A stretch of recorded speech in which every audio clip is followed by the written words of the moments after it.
Welcome back to the metagame. We got Sky here again.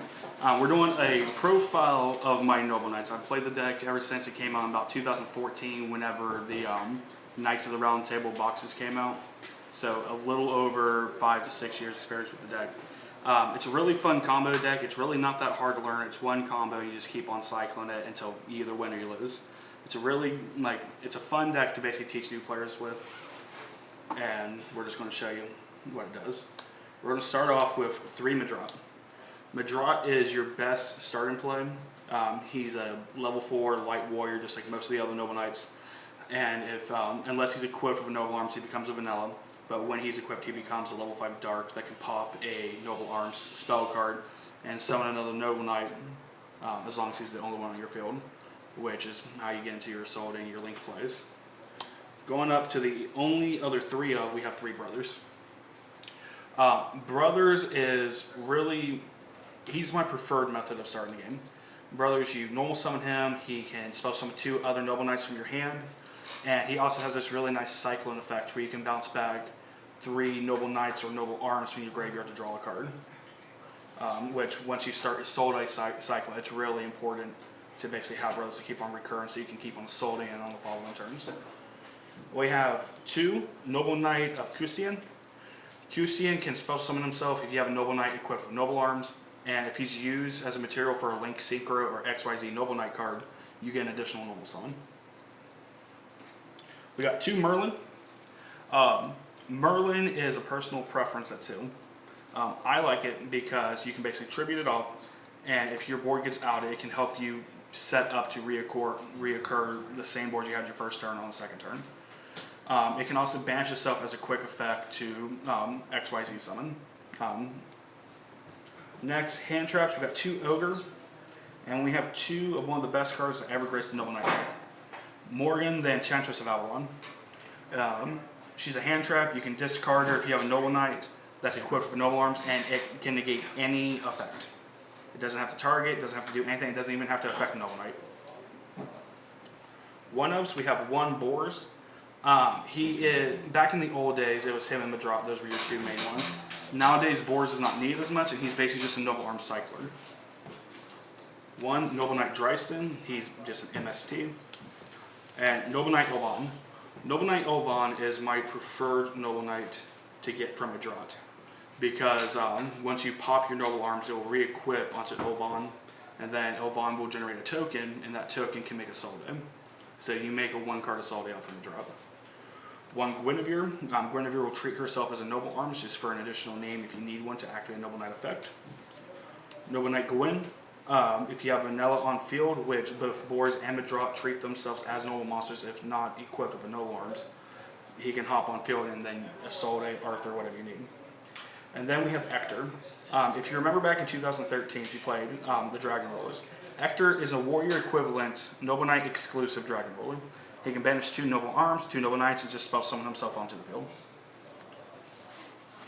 Moving on now to the Noble Arms, you play 2 Gallatin. He's an 1,000 attack point boost, but you'll just lose 200 at the start of all your turns after that. Destiny. Destiny is one that will protect your Noble Knights. You can tell because it's a shield. 2 Excalibur. Excalibur protects from targeted card effects, but most importantly, it's a rank up magic in the graveyard to use to make Sacred Arthur. Next, we have Glory of the Noble Knights. Glory of the Noble Knights is a quick play. Equip any Noble Arms from your deck onto a Noble Knight on the field. 1 Claret. Claret is a pay 500, and the Noble Knight equipped onto it can declare direct attack. Caliburn. Caliburn gains 500 attack, and it also will net you 500 life points. Arthur. Arthur is by far the worst Noble Arms. He only play because it's his name. But worse comes to worse, if you do need to activate it, you'll lose 500 attack points, and you can pop a set spell trap. Then to round off the spells, we play 1 Rhoda and 1 Heritage of the Chalice. Heritage of the Chalice is a really, really great card. I play it at 1 simply because of space issues and me want to resolve the combo as quickly as possible. Heritage of the Chalice will get you any additional combo piece you need. However, the only thing I don't like about it is opening it up multiple, since you can only activate once per turn, and it can recycle itself back to your hand. Then we play 2 traps until noble arms are needed once again. This card, you'll flip it, activate it, you'll count the number of noble arms you have on field, and then you'll excavate cards from the top of your deck equal to the amount of noble arms. Add any cards you want from among them to your hand, which means like if you start excavating and you hit your Ghost Ogre,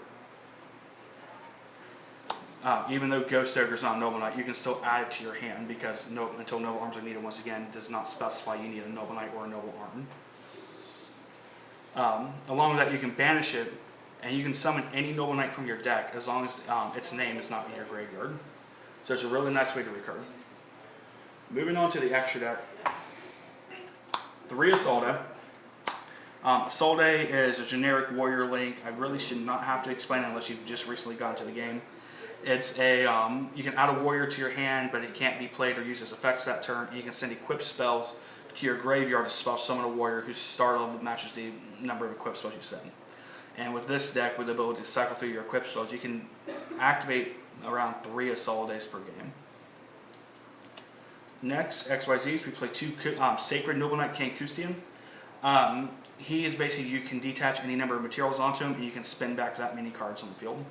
If he's destroyed, however, he's a free Arthur. So speaking of Arthur, we're going to play 3 of the base form Arthur. He will equip 3 Noble Arms cards from your graveyard onto him. And he can detach material, and he becomes an MST times the amount of Noble Arms you have. So just off of his base summon, you can detach 1 and pop 3 spells and traps. Moving on to the upgraded form, we have 2 Sacred Arthur. Sacred Arthur will equip 3 from the grave, and he can do the same thing that regular Arthur can, but with monsters.